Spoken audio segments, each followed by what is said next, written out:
Salut, c'est François Pinet et vous écoutez Football Club Géopolitics, le podcast à écouter avant un match pour briller avec vos amis, à la mi-temps pour voir le terrain différemment ou même à donner à vos enfants. À l'occasion de l'Euro, j'ai le plaisir d'accueillir Kevin Vessière du compte FC Géopolitics. Ensemble, on vous raconte chaque jour une histoire autour d'un match de la compétition. Au travers de confrontations historiques, de joueurs de légende, de lieux, d'événements, vous en apprendrez un peu plus sur ceux qui font ou qui vont faire cet Euro.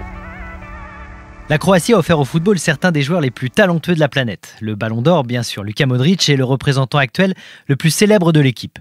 Le digne successeur des Zvonimir Boban, ancien milieu de Milan au talent fou, ou encore Davor Šuker, le meilleur buteur de l'histoire de la sélection.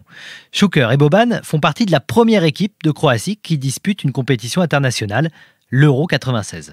Un Euro réussi pour la bande emmenée par Miroslav Blažević, le sélectionneur. Le parcours croate s'arrête en quart de finale face à l'Allemagne, mais le plus important était ailleurs. Comme le diront plusieurs joueurs, ils n'étaient pas là pour gagner, mais en tant qu'ambassadeurs de leur pays. Il a fallu attendre longtemps pour que les Croates puissent profiter pleinement de leur équipe nationale. Le destin des Valtreni, leur surnom, est intimement lié aux secousses du pays engagées dans la guerre de Yougoslavie.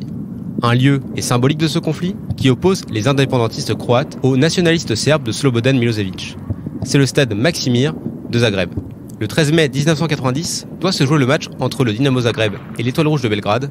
Il n'aura finalement jamais lieu.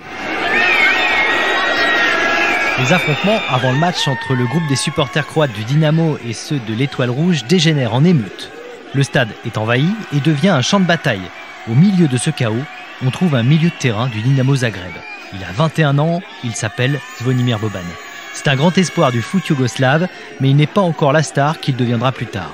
Son coup de pied à un policier serbe pour protéger un supporter du Dinamo deviendra un symbole de résistance croate face à la Serbie. Un geste qui lui fera manquer la Coupe du Monde 1990 avec la Yougoslavie, puisqu'il sera suspendu 6 mois par la fédération yougoslave.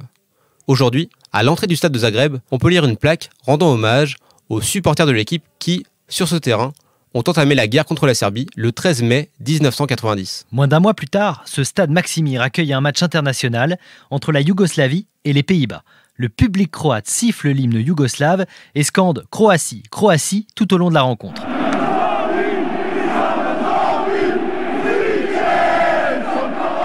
Et c'est encore et toujours dans ce stade qu'aura lieu ce qui est considéré par les Croates comme le premier match officiel de leur équipe. Franjo Tuđman, président de la Ligue des communistes de Croatie, fan de foot, organise un match amical contre les États-Unis. Le 16 octobre 1990, la Croatie n'est pas encore indépendante, mais face aux Américains, on trouve tous les symboles de la future nation. L'hymne national est chanté par les 30 000 spectateurs.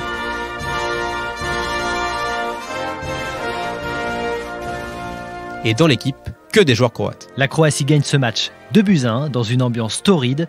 Ce match ressemble à une déclaration d'indépendance.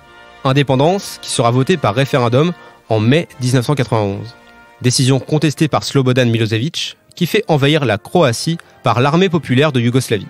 En 1992, après un cessez-le-feu, la Croatie est reconnue État souverain par la communauté internationale. La FIFA et l'UEFA peuvent désormais intégrer la Croatie, un peu trop tard pour participer aux qualifications du Mondial 94. C'est le 4 septembre 1994 que la Croatie joue son premier match dans une compétition officielle. Une victoire 2-0 face à l'Estonie en qualification de l'Euro 96, doublé de Davor Šuker. Le grand attaquant récidive à Palerme lors de la victoire 2-1 face à l'Italie. La Croatie devance la squadra et va donc à l'Euro. Šuker, comme Boban et Prosinecki, réussissent à emmener la Croatie en quart de finale de cet Euro, puis en demi-finale du Mondial 98, stoppé seulement par un doublé de Thuram. Les années 2000 sont plus difficiles pour la Croatie, un nouveau quart de finale lors de l'Euro 2008, et c'est à peu près tout.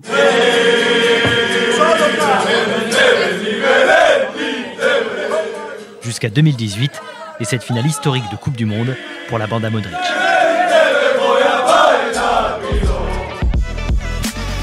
Merci d'avoir écouté cet épisode du podcast Football Club Géopolitics. Il est disponible sur toutes les plateformes d'écoute. N'hésitez pas à le partager, à vous abonner pour ne pas manquer le prochain épisode et à nous rejoindre sur les réseaux sociaux de Podio pour nous faire vos commentaires. On se retrouve bien sûr demain pour un nouvel épisode dans lequel il sera question de l'île de Madère, le royaume de Cristiano Ronaldo. À demain et bon Euro.